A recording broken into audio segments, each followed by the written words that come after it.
Tonight at 10, Britain's first nuclear plant in 20 years gets approval from the French energy firm EDF. Hinkley Point C in Somerset will take a decade to build and cost at least £18 billion. Supporters say it's essential for future energy supplies. We need a lot of new electricity, otherwise the lights will go out in the 2020s. We also need a lot of low-carbon electricity. Construction could start next year, but critics say the project is absurdly expensive and the technology is uncertain. It locks us into a 20th century technology when what we should be doing is investing in today's technologies, which are smarter, cheaper and faster ways to provide energy security.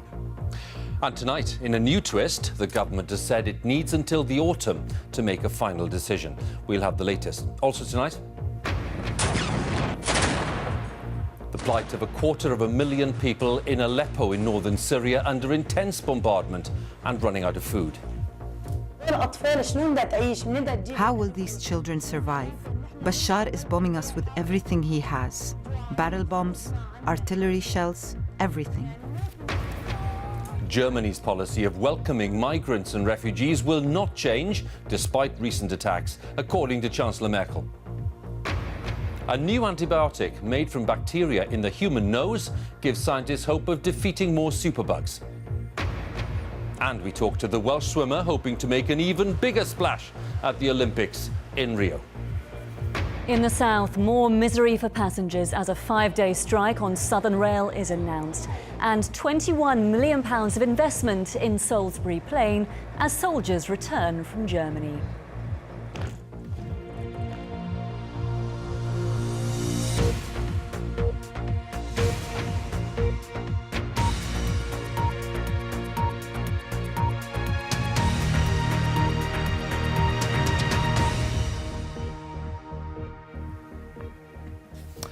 Good evening. The first nuclear plant to be built in the UK for some 20 years has been approved by the French energy firm EDF.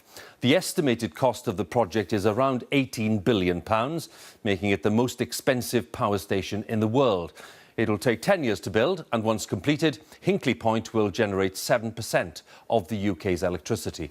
But tonight, in a new twist, the government has said it needs until the autumn to make a final decision. So let's get the latest then from our business editor, Simon Jack, who's at Hinkley Point tonight. Hugh, this is a very different story all of a sudden due to the most peculiar and unexpected turn of events in the past couple of hours. This story was all about EDF, getting them to agree to do this, getting the board to give its final investment decision. We got that at around 6 o'clock. That was meant to be the last piece in the puzzle, and then construction could start here in earnest. But now the government says it wants to have a bit of a think about it for a few weeks. In a statement, it says the government will now consider carefully all the components of this project and make its decision in early autumn. Now, that is a pretty cool non-committal statement from them. They're not saying that they're not going to sign, but I can tell you something. It took EDF completely off guard. A VIP party arranged for tomorrow morning has been cancelled. Senior executives have pulled out of early morning interviews, and it is a really unexpected twist in this bedeviled project. Potentially the site of the world's most expensive power plant. After nearly a decade of wrangling, EDF's board has given the project the final go-ahead. Now the government wants time to consider its position. Costly and controversial, and yet several previous ministers have been convinced the project makes sense, including the man who agreed the terms of the 50-year commitment the UK is signing up for.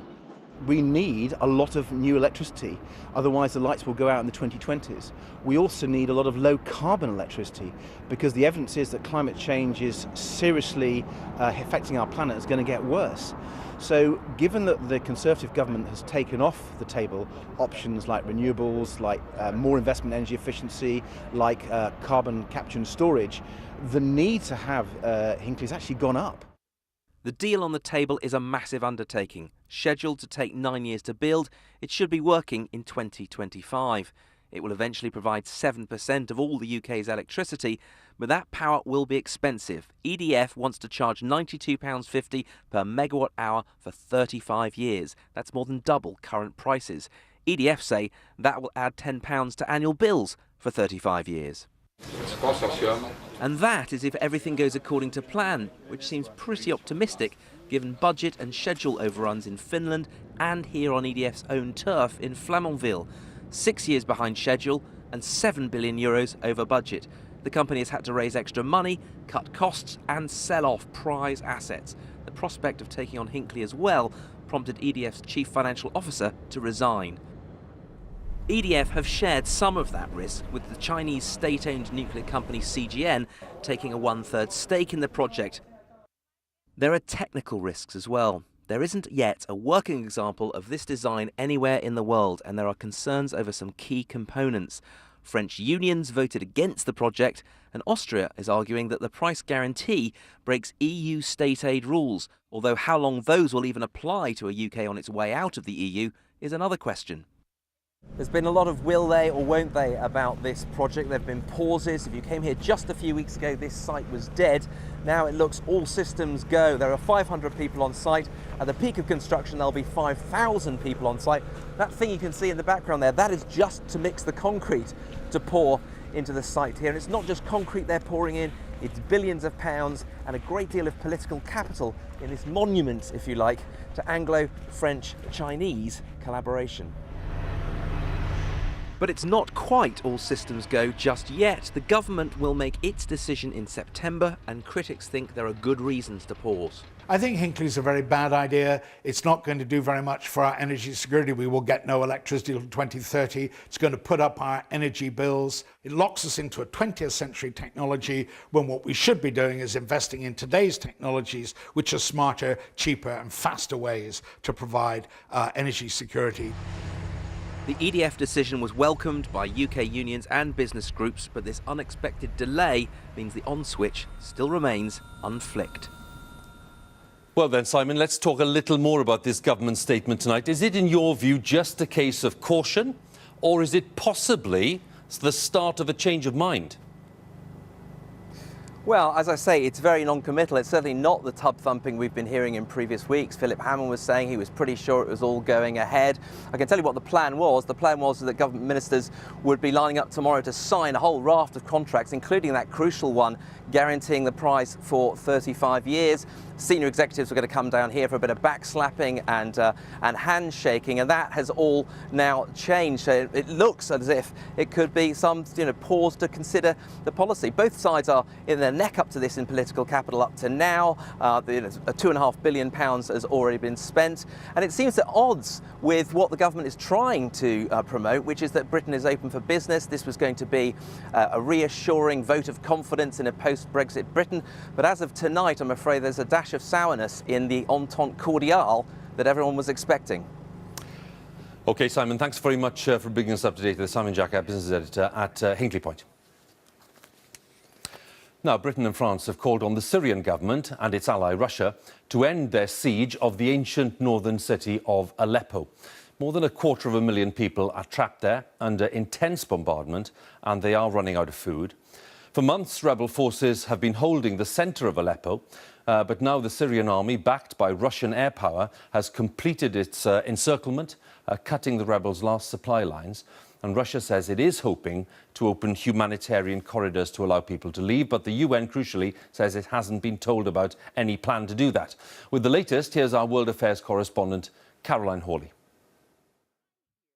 This was once the economic capital of the country, Syria's largest and richest city. Pummeled by airstrikes, impoverished by 4 years of fighting, and now completely surrounded by government forces. Footage filmed by the Syrian regime shows their advance. The government has now captured one of the main roads into Aleppo, severing the rebels' last supply line. Aleppo is a big prize for both sides, and the regime is determined now to take the whole of the city back. It's a dangerous moment both for the rebels and for civilians who are running low on food and medicine.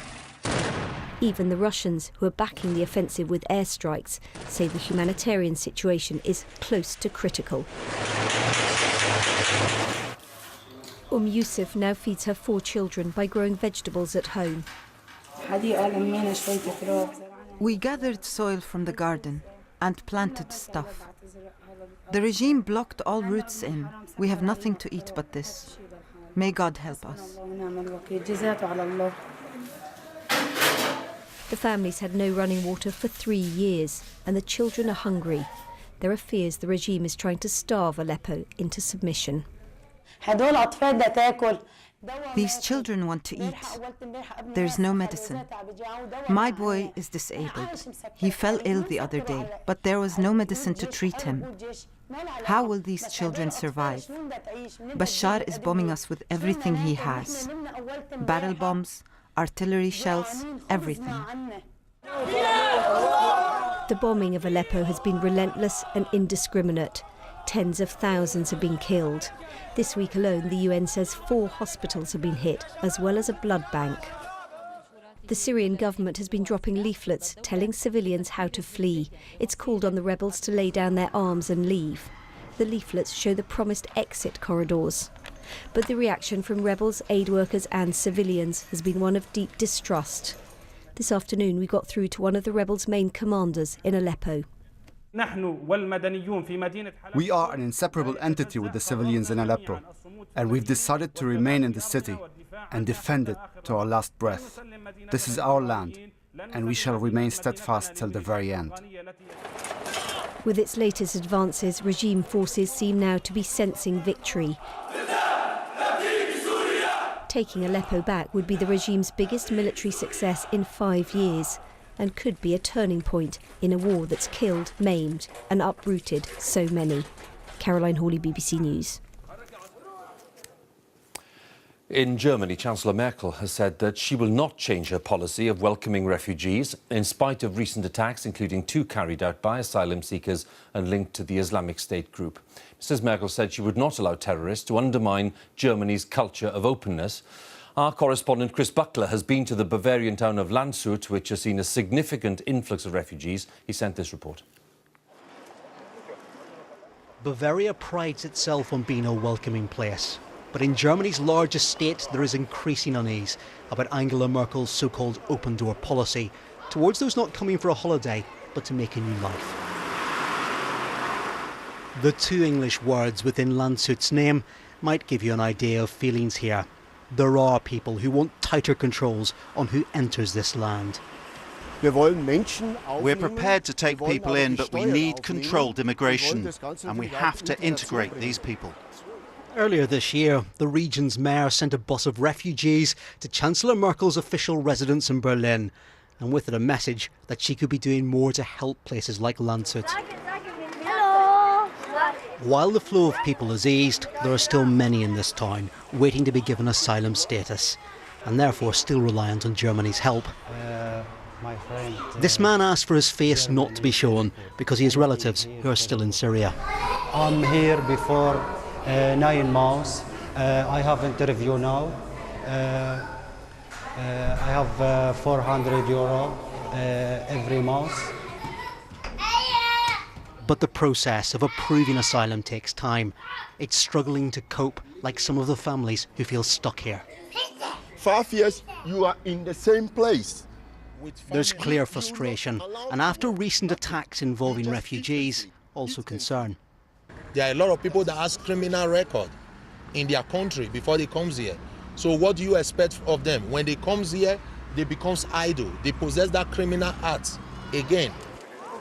There are many who feel there should be more checks, particularly with so many headlines about terror. And today, Chancellor Merkel did propose measures to improve security. It's the wrong way. But to the frustration of right-wing parties, she said her asylum policies won't change. Everywhere in the world, when people blow themselves up, it's called Islamic terrorism. Not in Germany. Here it's explained away as psychological problems.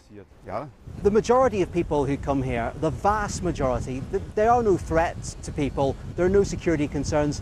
It's just they are looking for a better life. You can work it out. When there are 2 million people coming in over a year, if 1 in 1,000 is criminal, that's 2,000 people who have bad intentions. There are an incredibly small number who are a threat to this society. Most just want to be part of it. I understand these people who are scared because of these terror attacks, but I think these people just need help. There is a growing distance between Berlin and Bavaria about how to deal with worries about finances and fears, and that could leave this country less open. Chris Buckler, BBC News, Lancet. The second attacker who murdered an elderly priest at a church in Normandy has been identified as a known terror suspect who is being hunted by the French police. 19-year-old Abdelmalik Petitjean from eastern France had recently tried to join the Islamic State group in Syria, as had his accomplice. Let's talk to our correspondent Lucy Williamson, who's in Paris tonight. So what more do we know about this second attacker, Lucy? Well, as you said, he was a young man from the southeast of the country, an alpine region some 700 kilometres from where the attack took place. He's not thought to have had any kind of police record, but the police were given 2 tip-offs about him in the weeks leading up to the attack. One from Turkey, who, as you said, spotted him, they thought, trying to cross into Syria, and one from an anti-terror agency here in France, who handed the police a photo and said they thought he might be planning an attack. Now, obviously, they didn't get to him in time, but there's also a report here in one of the most credible news journals here in France that suggests perhaps 200 people might have had some indication of what the pair were up to, because the other attacker, Adel Kamish, was using social media to send out messages describing exactly this kind of attack, and also saying that he met a mentor, a man in prison who he said inspired him with ideas. And as if anyone here was in any doubt this was going to be a long battle to restore public confidence, President Hollande today announced the creation of a National Guard to try and support the country's very overstretched security forces. OK, Lucy, thanks very much for bringing us up to date there in Paris. Lucy Williamson. So a brief look at some of the day's other news stories now then. Police in Pakistan investigating the death of a 28-year-old woman from Bradford have confirmed that a bruise was found on her neck at post-mortem. Samia Shahid died last week while visiting relatives in northern Punjab. Her husband says she was the victim of a so-called honour killing. That is an allegation denied by her relatives in Pakistan. A man has been found guilty of murdering 13-month-old Noah Sarah Morrison in Luton last November. He died as a result of a fracture to his skull. Luton Crown Court heard that Hardeep Punjan's life was dominated by drink and drugs. His mother, Ronnie Taylor Morrison, was found guilty of causing or allowing the death of her child. Jeremy Corbyn has seen off a legal challenge and will retain his place in Labour's leadership contest. A High Court judge ruled that Mr Corbyn did not need nominations from 51 of his MPs or MEPs in order to be on the leadership ballot. The case was brought by the Labour donor Michael Foster, who said he would not be appealing the decision. Lloyds Banking Group says it's cutting 3,000 jobs and shutting 200 of its branches. It's being blamed on the transformation in banking in recent years, with far more people using online and mobile services. Lloyds is still partly state-owned and is already cutting another 9,000 jobs. The UK Supreme Court has ruled against a controversial plan by the Scottish Government to appoint a named person, such as a teacher or health visitor, to look after the welfare of every child. The proposal was due to be brought in next month, but the court decided that the scheme in its current form failed to protect families' rights to privacy and confidentiality. Our correspondent Glenn Campbell has more details. The grand design: to safeguard children's rights and welfare by giving every youngster in Scotland and their parents a named professional to approach for advice and support. Today, the UK Supreme Court decided that was fine in principle, flawed in practice, because rules on how confidential information is shared are too loose. They are at risk of placing those tasked with delivering the scheme on the ground in breach of important regulations protecting privacy and confidentiality. The named person powers to grab and share confidential data on parents and their children was a Big Brother nightmare.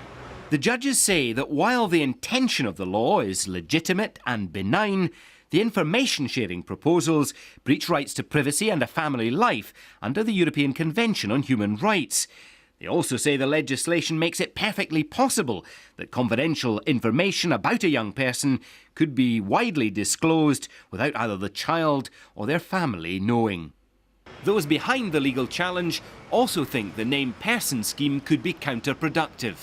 I think if you spread resources wider, which was certainly going to happen with this, people will slip through the net. You know, the bigger the haystack, the more difficult it is to find the needle. In the Highland Council area, a version of the scheme is already being tried out. We have the named person because children and families said that they wanted a single point of contact. We've seen it works. We've seen it improve services. We've seen that it reduces risk. Here at Holyrood, the Conservatives want the named person scheme scrapped, but all other political parties continue to offer broad support. The Scottish Government says it accepts the court's judgment and it will now change the law to address concerns.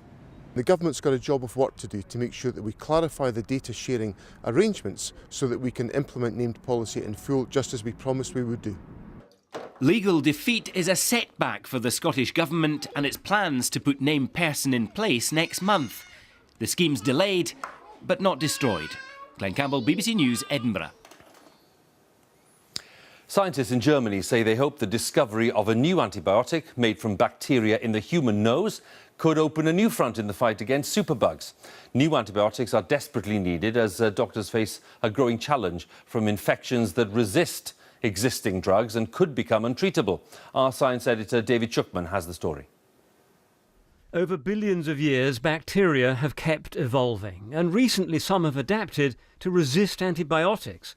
They become virtually unstoppable, and the infections they cause can be fatal. A life-saving drug which has revolutionized medical science.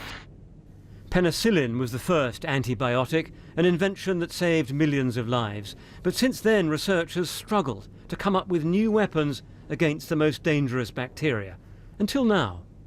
It is very significant because when we've been looking for antibiotics in the past, we've either been trying to make these in the laboratory using chemistry, or we've gone out into the environment, particularly and looked for organisms in the soil.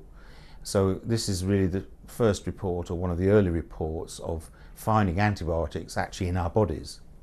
Superbugs that can't be defeated by antibiotics are a growing threat, so this discovery could in future prove life-saving. It starts, rather bizarrely, inside the nose. Now, this isn't a pleasant thought, but lots of different bacteria exist up there, and in fact they compete. One of them can cause MRSA, but it turns out another kind of bacteria can stop it. That's the key finding from the scientists in Germany. They also found that one gene in that microbe produces a substance that they've called lugdinin. And when they gave that to mice, they saw that it actually helped to resist infections. So this really does create what could become a new type of antibiotic. Developing new drugs is never a rapid process. It may be at least a decade before this discovery is actually turned into a real medicine. Well done! But for Emily Morris, help can't come soon enough. She's well now, but keeps getting serious infections that put her in hospital, and options are running out.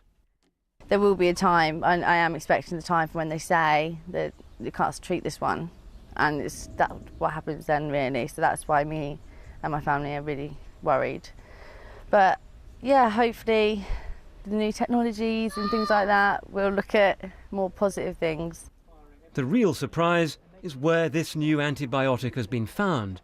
Until now, no one thought the human nose would be harbouring useful bacteria that could defeat the dangerous ones. But given the emerging threat of superbugs, all that matters is that we find something that does beat them. David Schuckman, BBC News. In Philadelphia, Hillary Clinton will bring the Democratic convention to a close later tonight when she formally accepts the party's nomination for the US presidency. Last night, Barack Obama told delegates that there has never been a candidate, in his view, more qualified to be president than Hillary Clinton. Our North America editor, John Sopel, sent this report.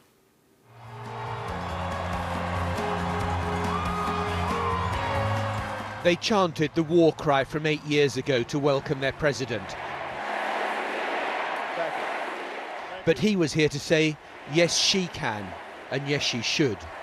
The great speechmaker using all his powers to convince the American people of Hillary Clinton's virtues: toughness, fairness, and experience. There has never been a man or a woman, not me, not Bill, nobody, more qualified than Hillary Clinton to serve as President of the United States of America. And you can see how much Bill Clinton loved that. Barack Obama said she had the temperament and judgment in matters of national security, unlike her rival, Donald Trump. I know Hillary won't relent until ISIL is destroyed. She will finish the job. And she will do it without resorting to torture or banning entire religions from entering our country. She is fit and she is ready to be the next commander-in-chief. There's more than one New York billionaire involved in politics. This one, the former Republican mayor of the city, weighed in. I'm a New Yorker, and I know a con when I see one. And from the vice president, another attack, but this time with a slogan that just might catch on. He has no clue about what makes America great.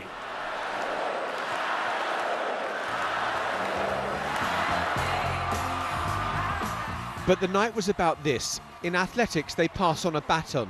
This is how they do it in politics, with a big hug. A powerful visual symbol of what President Obama hopes will be a transfer of power, not the end of an era. But if it was all love inside the arena, it's a different story outside the bubble. This lunchtime at one of Philadelphia's most famous landmarks, the doubters were not hard to find. Thank you. I think she's a liar. I think that she should have been more upfront about her email scandal, everything. I mean, the list goes from here all the way to New York. Right now, if I had to pick the two, I had to pick the stronger candidate, and that would be Donald Trump. I was for Trump in the beginning, but now I'm starting to see, I think Hillary's a little bit more serious. But some had been on less of a journey. I like her better than Trump. By a lot? Heck yeah! 11. As this convention draws to a close, Hillary Clinton will be hoping a lot more people will be saying, heck yeah. Well, Hillary Clinton has some tough acts to follow when she comes in to speak. There have been astonishingly good speeches from the Obamas and from her husband, Bill. What she's going to say tonight is that, look, I am the steadfast one. I am the person who will deliver for the working class of this country, whereas Donald Trump represents the billionaires. But in a sense, one speech in itself is not what Hillary Clinton needs. You saw the views there at that diner.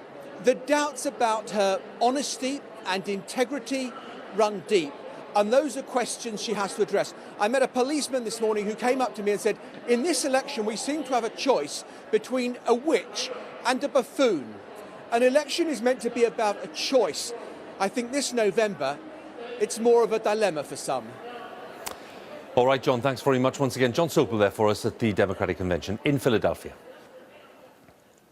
Well, the Olympic Games in Rio start next week, and Team GB have set themselves a target of making it their most successful overseas games. One Welsh swimmer making her Olympic debut is being tipped for success. Jazz Carlin missed 2012 in London because of illness, but she has won medals at every level of international competition. And in the latest of our reports on the British athletes to spot, Andy Swiss has been speaking to Jazz. There are some flashing images in the report coming up. Few have waited as long or struggled as hard, but finally, it's her Olympic moment. Jazz Carlin was still a teenager when she won her first major medals. She looks set to be one of the stars of London 2012. But then illness cruelly ended her hopes and so nearly her career. I found out I had glandular fever and it was just a really tough time. I think I was getting tonsillitis every 2 to 3 weeks and it was pretty hard to take, and I had to take some time away from the sport to sort of find my love for it again, find the enjoyment, the passion that I needed really.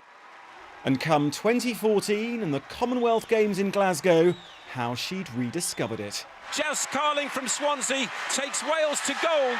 Her first international title, and after the heartache of London, tears, this time of joy. For Glasgow, it was kind of the home games that I'd never got to experience, and to be standing on top of the podium here in the national anthem, it's probably my proudest moment to date, really.